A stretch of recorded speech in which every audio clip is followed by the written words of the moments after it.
Hi Ronies, this is your pal, Roni K95 here. So today I'm here to do a movie I haven't reviewed, we haven't yet touched on. The original Star Wars trilogy. I'm here to do a review on Star Wars Episode 4, New Hope. But in 1977 it was just called Star Wars. The galaxy is in the midst of a civil war. Rebel spies have stolen plans to the Galactic Empire's Death Star, a colossal space station capable of destroying an entire planet. The Princess Leia, one of the rebellion's leaders, has obtained the plans, but her starship is captured by the Imperial Star Destroyer under the command of the ruthless Darth Vader, Before she is captured, Leia hides the plans in the memory of astromech droid R2-D2, who, along with protocol droid C-3PO, flies in an escape pod to the desert planet below the starship's Tatooine. The droids are captured by Jawa traders, who sell them to moisture farmers. Owen and Beru Lars and their nephew, Luke Skywalker. While cleaning R2-D2, Luke accidentally triggers a holographic recording of Leia in which she requests help from Obi-Wan Kenobi. The next morning, Luke finds R2-D2 missing and encounters old Ben Kenobi, a hermit who reveals himself as Obi-Wan. He tells Luke of his days as one of the Jedi Knights, former peacekeepers of the Galactic Republic, who drive their power from an energy field called the Force until being but wiped out by the Empire. Contrary to what his uncle has told him, Luke learns that his father fought alongside Obi-Wan as a Jedi Knight until Vader, a former pupil of Obi-Wan's, turned to the dark side of the Force and murdered him. Obi-Wan presents Luke with his father's old weapon, a lightsaber. Oh yeah, because Obi-Wan said, a young Jedi named Darth Vader, which Darth Vader really is Anakin Skywalker. If this was Episode 3, Revenge of the Sith, then I would have been learning the origins about Darth Vader in it. But it's the original Star Wars with Harrison Ford from the Indiana Jones movies and Blade Runner.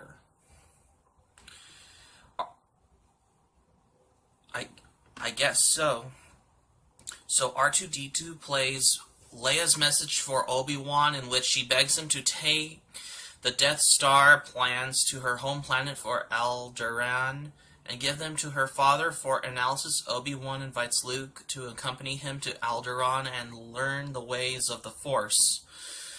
Luke declines, but changes his mind after discovering the Imperials have killed his aunt and uncle and destroyed their farm. Obi-Wan visit a cantina in Mos Eisley, where after a brief confrontation they meet smuggler Han Solo, played by Harrison Ford, and his Wookiee co-pilot Chewbacca. After negotiating a price, they join forces aboard Han's ship, the Millennium Falcon. Yeah. The group discovers that Alderaan has been destroyed by the Death Star's super laser, a show of force, and an order of the commanding force officer Grand Moff Tarkin. The Falcon is captured by the Death Star's tractor beam, which Obi-Wan gives to disable. Luke discovers that Leia is imprisoned on the Death Star and rescues her with the help of Han and Chewbacca in a swashbuckling series of escapes. After Obi-Wan sacrifices himself in a duel with Darth Vader to enable the heroes to escape, the Falcon escapes amid a fierce dogfight with the Imperial starfighters. Using a track-beaking beacon placed aboard the Falcon, the Imperials follow the rebels to hidden base on Yavin 4. So the Death Star plans to reveal that it can be destroyed by triggering a chain reaction from the external planet Exor's port. Luke joins the rebel fighter squadron, while Han collects his payment, intending to leave. In the ensuing battle, the rebels suffer heavy losses. After several unsuccessful runs, Vader leads in a squadron of TIE fighters and prepares to attack Luke's X-Wing, but Han returns and fires at the Imperial fighters, sending Vader spiraling away. Guided by Obi-Wan's spirit, Luke turns off his targeting computer and uses the Force to destroy the Death Star before it can fire on the Rebel base on Yavin 4. Leia awards Luke and Han with medals for their heroism. And that's how you end Star Wars Episode 4, with blowing up the Death Star. But Darth Vader will be back in Star Wars Episode 5, The Empire Strikes Back. So stay tuned for the next Star Wars movie review, because this is the first time that I'm reviewing Star Wars. That's why. Lucas initially rejected the casting for the role, as he wanted new forces. Ford had worked with the director on American Graffiti.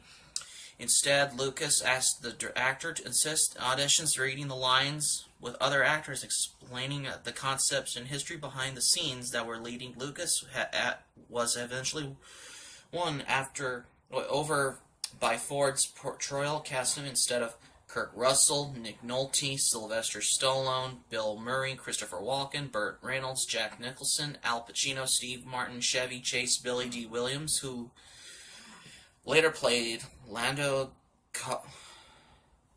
Calrissian in the sequels, or Perry King, who later played Han Solo in the radio plays. Wow. Oh.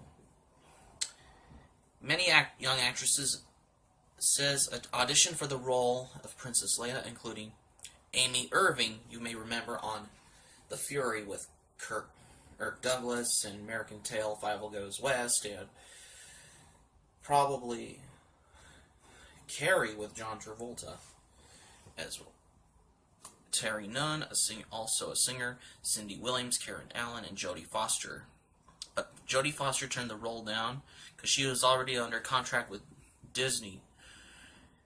So Carrie Fisher was the only one in Star Wars Episode 4. That's why. Who she may rest in peace. But yeah.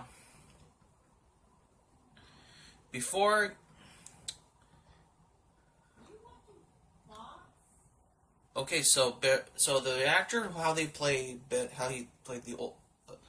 So, hold on. Before Alec Guinness was cast, Japanese actor Toshio Mifune, who starred in Akira Kurosawa's film The Hidden Fortress, was considered the role. But according to Mifune's daughter, Mikata Kitagawa, her father turned down Lucas's offers for Kenobi and Darth Vader because he was concerned about how the film would look and that it would cheapen the image of a samurai.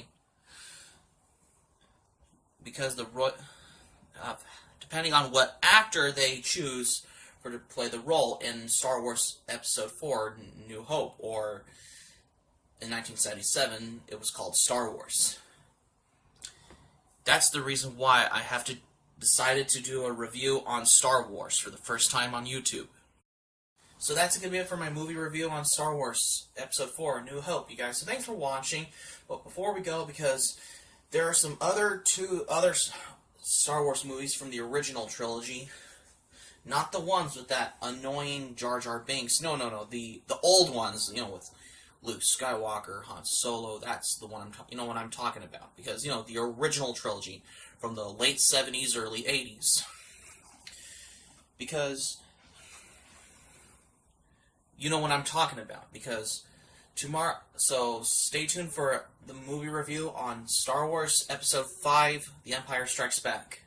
Hope to subscribe for content. My anime plan link in the description down below. You can share this video on your Twitter. If you have a Twitter account, you can share this video on your Facebook with your friends on Facebook. Even if you have Facebook, click on the notifications button, read what I upload on YouTube, click on the subscribe button, become a subscriber to RoniK95 because I'm doing a movie review on Star Wars Episode 4, A New Hope.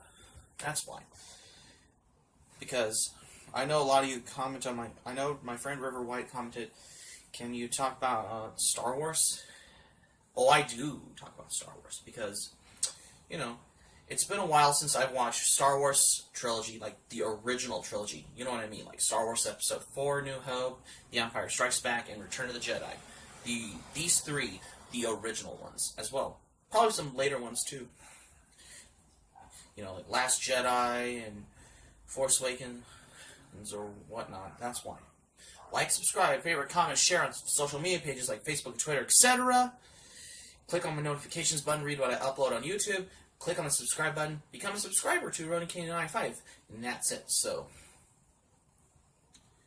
this is my first movie review on Star Wars for the first time under the sci-fi thing, because I did that Spaceballs review before New Year's Eve last year ago.